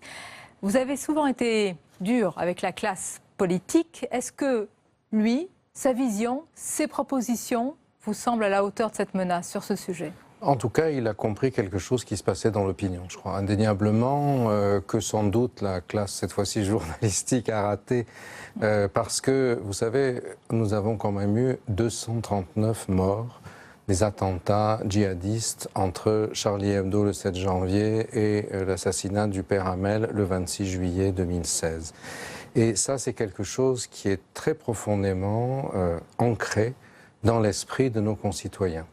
Et François Fillon, en donnant le sentiment qu'il avait une position ferme et dure par rapport à cette question, me semble-t-il, et en accompagnant ce mouvement étonnant, qui est que dans notre pays laïque, aujourd'hui, vous avez vu les 2 candidats finalistes de la primaire de droite se disputent l'investiture papale, oui, alors que nous avons en 1905, en principe, séparé le Vatican de la République. Je crois qu'il a perçu quelque chose, là, qu'il y avait chez un certain nombre de concitoyens, face à une forme d'affirmation islamique perçue parfois comme très visible, la volonté finalement de réaffirmer une identité chrétienne. Et ça, c'est quelque chose qui montre quand même une connaissance du terrain français. Mais est-ce que c'est critiquable? Parce que quand le directeur d'un journal, en l'occurrence Libération, Laurent Geoffrin, qualifie François Fillon de Tariq Ramadan des sacristies, en gros, il serait le pendant de Tariq Ramadan, mais dans la religion catholique, qu'est-ce que ça vous inspire? C'est-à-dire que si on essaie de traduire un petit peu, il y a un islam politique et il y aurait un catholicisme politique tout aussi dangereux? Écoutez, c'est la fracture, finalement. D'un côté, vous avez... ce livre, c'est son objectif, hein, c'est de s'inscrire dans le débat de la présidentielle. Moi, j'ai étudié ces phénomènes, et ce que je constate aujourd'hui, c'est que on a, d'un côté, une partie de l'extrême droite qui veut définir la société française à partir d'une dimension ethnique, quasiment raciale, identitaire, et qui montre les musulmans du doigt en disant soupçon. Et de l'autre côté, vous avez dans une partie de la mouvance islamique des gens qui sont désireux de construire une logique communautaire qui ferme la société et qui dit la société française est islamophobe, il n'y a aucune possibilité d'intégration et les deux se regardent en chien de faïence. Et je crois que c'est le principal danger aujourd'hui pour l'avenir de notre pays. Est-ce que nous allons être capables de vivre ensemble, tous avec nos différences, de regarder vers l'avant, ou est-ce qu'au contraire on va regarder dans le rétroviseur et se crisper sur des identités déjà faites? Pourquoi? Parce que quand il n'y a plus de travail, quand 40% des gamins en banlieue sont au chômage, quand on n'arrive plus à construire un pacte social commun, évidemment, pour survivre, on se replie sur des identités et on exclut l'autre. Et ça, c'est un vrai danger pour la société française. Alors, que vous décrivez juste entre ces deux pôles qui veulent, au fond, la fracture, il y a une catégorie que vous appelez, mais qui est appelée les islamo-gauchistes.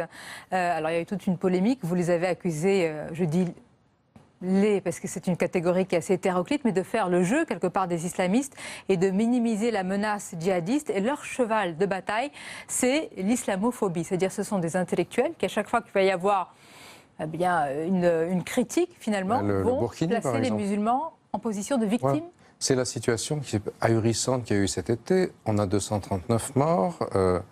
La France est une victime universelle. Et du jour au lendemain, ça devient le goulag des musulmanes avec la laïcité qui tient lieu de stalinisme. En fait, ça n'est pas du tout ça. La France n'est pas majoritairement islamophobe. S'il y a des actes anti-musulmans, ils doivent être punis par la loi. Mais on construit la France comme une société qui déteste l'islam et du coup, on va construire une communauté qui va voter en fonction des candidats plus ou moins islamophobes. Et je crois qu'effectivement, là, on a des éléments de fracture qui vont favoriser des clivages dans la société française. Donc, pardonnez-moi, ils seraient complices de cette fracture, alors bien sûr, c'est une attaque assez virulente. Ils en profitent, évidemment, ils tirent les marrons du feu de cette affaire.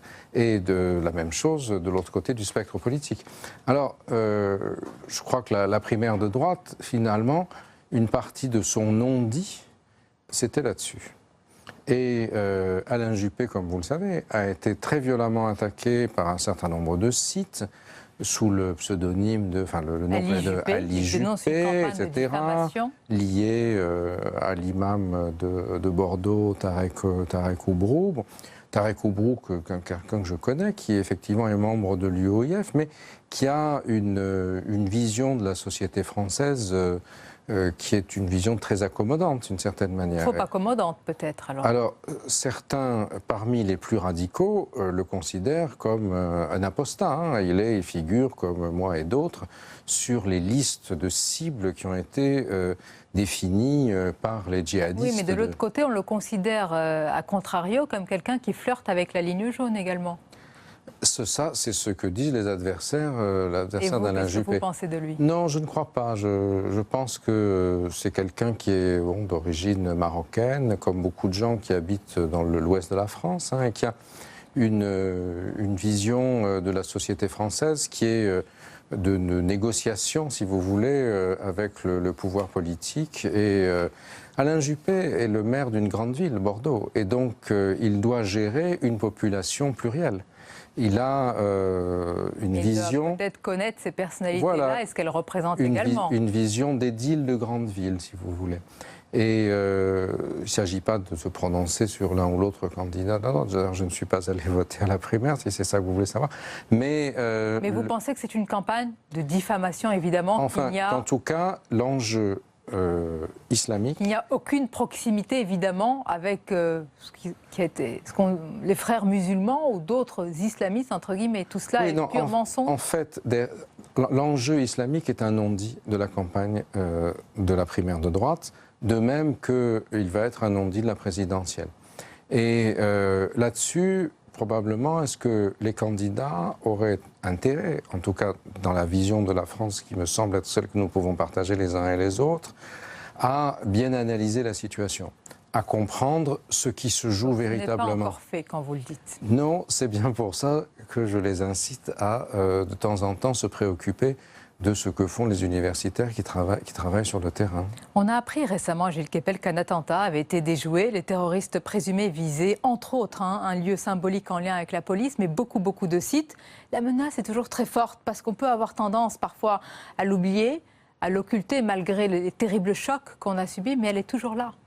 Oui, parce qu'une info chasse l'autre, si vous voulez. Et donc, aujourd'hui, on parle de la primaire de droite, demain, de l'augmentation du prix de l'essence ou de l'électricité, si vous voulez. Mais ça, c'est l'écume de... Bon, ce sont les chaînes d'info, si vous voulez. Mais les électeurs, les citoyens, eux... Ils l'ont intégré. Ils ont des traumatismes très profonds. Et je crois que les sondages, avec leur manière très superficielle de procéder, n'arrivent pas à le comprendre, vous voyez. Et ça, c'est un enjeu, me semble-t-il, extrêmement important, qu'il faut arriver à bien pénétrer et ne pas l'occulter, mais en même temps ne pas se laisser aller à la démagogie. Parce que vous avez des candidats qui, au plan national, vont dire islam par-ci, islam par-là, et puis qui, derrière, dans leur circonscription, dans leur ville, vont faire un deal avec les salafistes pour maintenir la paix sociale dans les quartiers. Donc, je crois qu'il faut mettre les choses à plat. Donc ça, c'est une chose extrêmement importante. Sans les nommer, mais certains élus, peut-être, je ne sais pas, des candidats ont prospéré, en fait, ont laissé prospérer un salafisme qui a gangréné certains territoires pour avoir des victoires électorales et une paix sociale, comme Bien sûr, oui, parce que s'il y a des quartiers qui sont parfois difficiles et on ne sait pas trop comment faire avec la population. 40% de chômage, si vous voulez, c'est quelque chose de catastrophique. Les jeunes ne croient plus aux valeurs de la République. Ces valeurs sont apportées par l'école. L'école apporte en même temps des savoirs. Si les savoirs ne servent à rien pour avoir un travail dans la société post-industrielle et numérique, ils considèrent que les valeurs sont à jeter à la poubelle et que les savoirs sont jetés à la poubelle et que les valeurs qui sont accrochées au savoir, la laïcité, l'égalité homme-femme, la démocratie, tout ça c'est du blabla et on les balance comme le bébé avec l'eau du bain. Alors il y a le risque de menaces terroristes et puis il y a un risque encore plus pernicieux. Depuis longtemps, dès 2005 d'ailleurs je crois, vous dites et vous l'écrivez dans votre livre, il y a une stratégie bien pensée, bien réfléchie, une volonté de déstabiliser la France par les terroristes, par leurs actes terroristes, mais à chaque onde de choc, d'un attentat, ils espèrent surtout provoquer des pogroms, installer une sorte de guerre civile larvée. Mais pour le moment, Gilles Kepel, et c'est peut-être en cela où la société est en avance et solide, sur sa classe politique, bien sûr. Elle est très... Peut-être des tensions ici et là, mais le choc tout à fait. Non, je crois que la société française est en avance sur sa classe politique, sur la représentation qu'elle fait.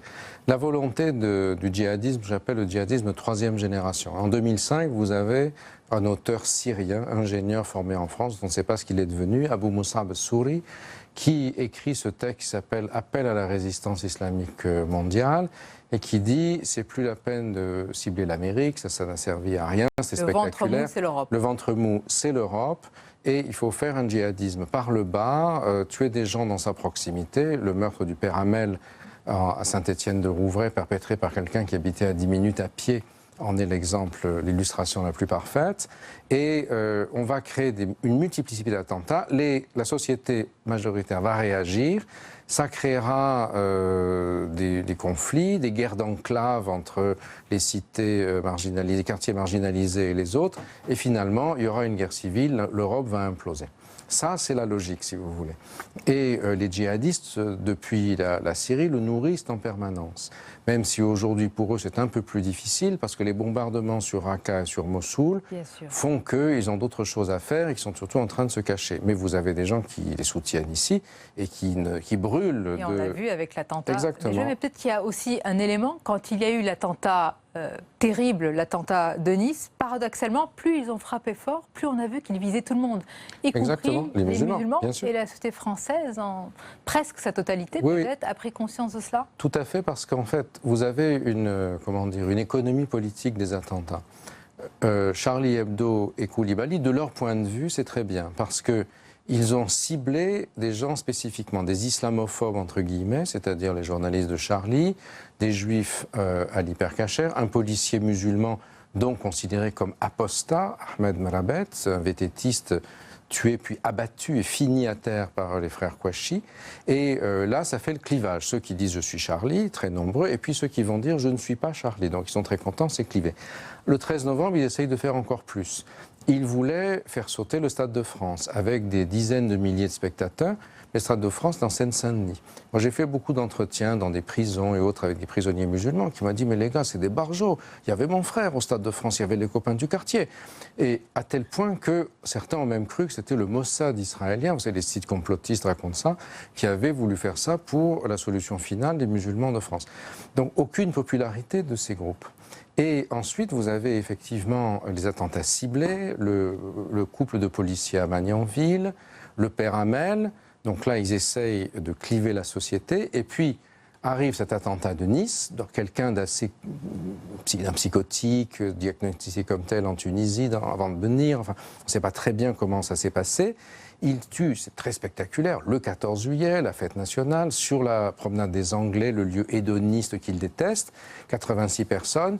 Mais effectivement, quand on va dans une fête populaire aujourd'hui, la société française est une société pluraliste et mixte, et il tue 30 musulmans. Et du coup, les djihadistes sont détestés par nos compatriotes musulmans. Ils n'en veulent pas, ils les haïssent.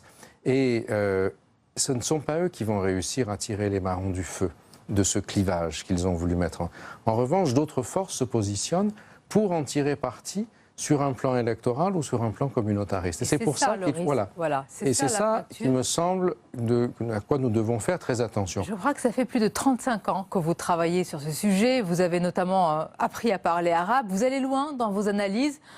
C'est peut-être une question naïve, mais est-ce que nous finirons, avec tout ce faisceau de menaces internes, externes que vous avez décrit, par gagner? Ou en tous les cas, qu'il n'y ait pas cette fracture? Écoutez, moi je pense qu'on peut être positif et optimiste. Et ce que j'ai voulu faire avec ce livre, justement, c'est contribuer au débat dans la société française. Je crois que l'un des grands drames du quinquennat qui va se terminer et du précédent, c'est que l'université, le savoir a été complètement marginalisé. Les études sur le monde arabe, à Sciences Po, où j'ai enseigné pendant 30 ans, ont été quasiment laissées à l'abandon, même si maintenant on dit qu'elles vont reprendre, depuis les printemps arabes, si vous voulez. Et tout ça est une véritable catastrophe, parce que nous avons besoin de comprendre ce qui se passe dans la société, ce qui s'est passé en Tunisie, chez vous, ce qui s'est passé en Égypte, ce qui s'est passé en Syrie, ce qui se passe dans les quartiers, pourquoi des jeunes partent au djihad si nombreux en France, plus qu'en Allemagne, etc. Or, tout ça, ce sont des connaissances, ce sont des savoirs. Et à partir du moment où on met le savoir et l'éducation dans le débat, c'est là que les choses sont importantes. Et pour moi... Oui. Je ne parle pas pour ma paroisse spécialement. Du savoir. Non, mais j'y pense pendant votre argumentaire. Je pense à Malek Chebal, une personnalité comme lui, qui était le défenseur, le promoteur de l'islam des Lumières. Est-ce que vous lui voyez des héritiers, des héritières, puisque vous voulez faire vivre ce débat, justement, ce savoir, ces connaissances? C'est très difficile parce que les djihadistes prennent en otage une grande partie de leur corps religionnaire et les accusent, s'ils dévient de la ligne qu'ils ont établie, d'être des apostats, c'est-à-dire des gens qui ont abandonné la religion, et donc, comme on dit en arabe, des halal, c'est-à-dire leur sang est licite. Et ça, c'est un véritable problème. Et là, cette espèce de chantage à l'islamophobie va un petit peu dans le même sens, c'est-à-dire toute personne qui n'est pas dans la même logique rigoriste de l'interprétation du religieux que le sont les islamistes, à ce moment-là est un apostat. Vous voyez. Or, l'islam, dans les 14 siècles de son existence, a été, comme toutes les civilisations, une société pluraliste, une religion avec une culture extraordinaire, etc., qui aujourd'hui est réduite à la vision complètement bornée et rigoriste des salafistes. Mais c'est pas ça. Tout le monde, ici en France, tout le monde a des amis, des camarades, des collègues de travail qui s'appellent Sonia, Fatima, Ahmed, Tarek, etc., qui ne perçoivent pas comme autres, fondamentalement, pour lesquels ce qu'il y a en commun avec eux est plus important que ce qui nous divise. Or, les facteurs de division sur une base éthique, confessionnelle, raciale, etc., sont une catastrophe. Et on le voit, par exemple, avec cette chose étonnante que la division droite-gauche, qui était censée structurer la société française. Vous parlez de la regardez ces primaires étonnantes de droite, où vous avez 600 000 gens qui se disent de gauche, qui sont allés voter pour intervenir. Puisque vous parlez de cette campagne, je veux juste qu'on sorte un moment, c'est ma dernière question, de nos frontières hexagonales. Quand on regarde ce qui se passe dans le monde, les dirigeants qui vont être assis à la table du monde, il va y avoir Donald Trump, Vladimir Poutine, Erdogan, ce tableau mondial, qu'est-ce qu'il vous inspire? Et donc, quel dirigeant français on doit avoir à cette table? Je ne vais pas intervenir sur la primaire française, surtout que M. Poutine a fait un commentaire, vous le savez, sur la primaire. Mais effectivement, c'est vrai qu'on voit un certain nombre de gens pour lesquels M. Poutine a de la sympathie et qui sont aujourd'hui en pole position. Paradoxalement, le retrait américain du Moyen-Orient, qui a été un peu la politique d'Obama, a favorisé d'une façon tout à fait étonnante le retour en force à la fois de M. Poutine et de dirigeants plutôt autoritaires sur la scène internationale. Et ça, sans doute, c'est l'un des grands enjeux qui se posent demain, et en particulier au Moyen-Orient. Merci beaucoup, Gilles Kepel. Je rappelle le titre de votre livre, La fracture, chez Gallimard. On arrive presque à la fin de cette édition, de cette émission, mais comme d'habitude, ce sont les moments choisis sur Public Sénat.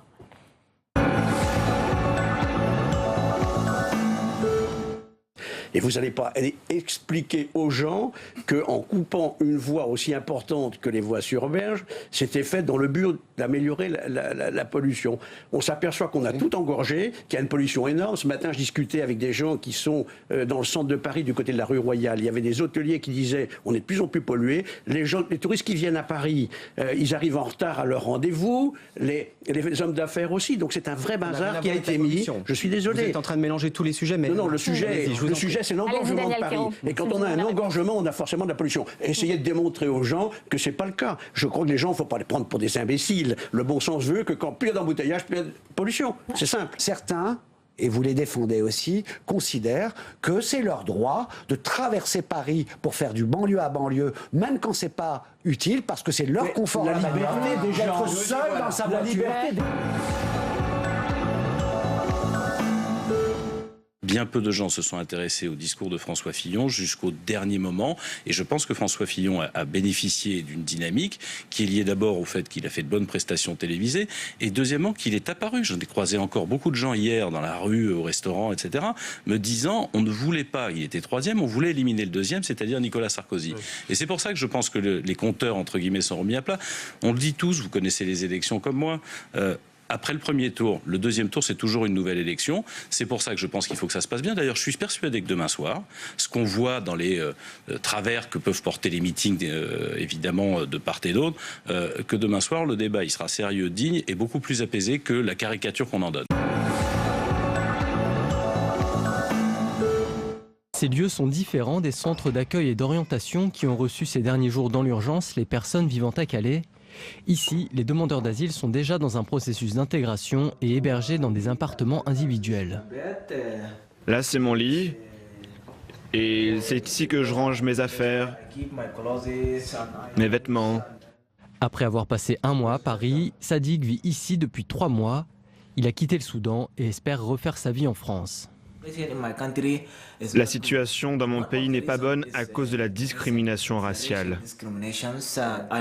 J'aime la France pour ses valeurs d'égalité et son histoire qui a toujours lutté contre les discriminations.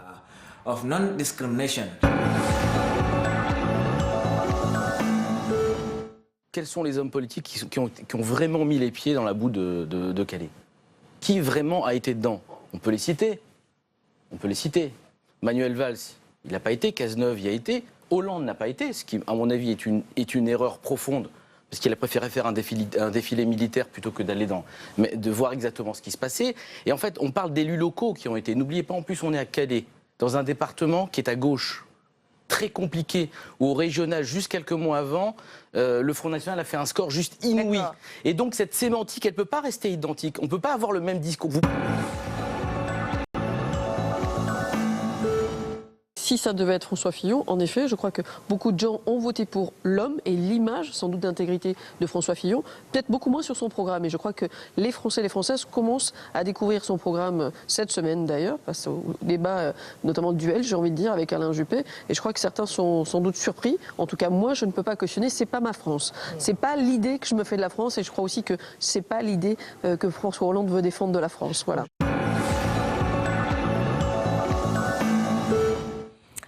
Et on arrive à la fin de cette émission. Merci encore de votre fidélité. À noter demain une édition spéciale juste après le débat d'entre-deux tours de la primaire avec de nombreux invités. Les chaînes politiques, Public Sénat et LCP sont au rendez-vous de ce moment. Ce sera juste après le débat et jusqu'à minuit. Vous pourrez ensuite suivre sur nos antennes une rediffusion de ce débat d'entre-deux tours. Je vous donne donc rendez-vous demain soir. Belle fin de soirée en notre compagnie.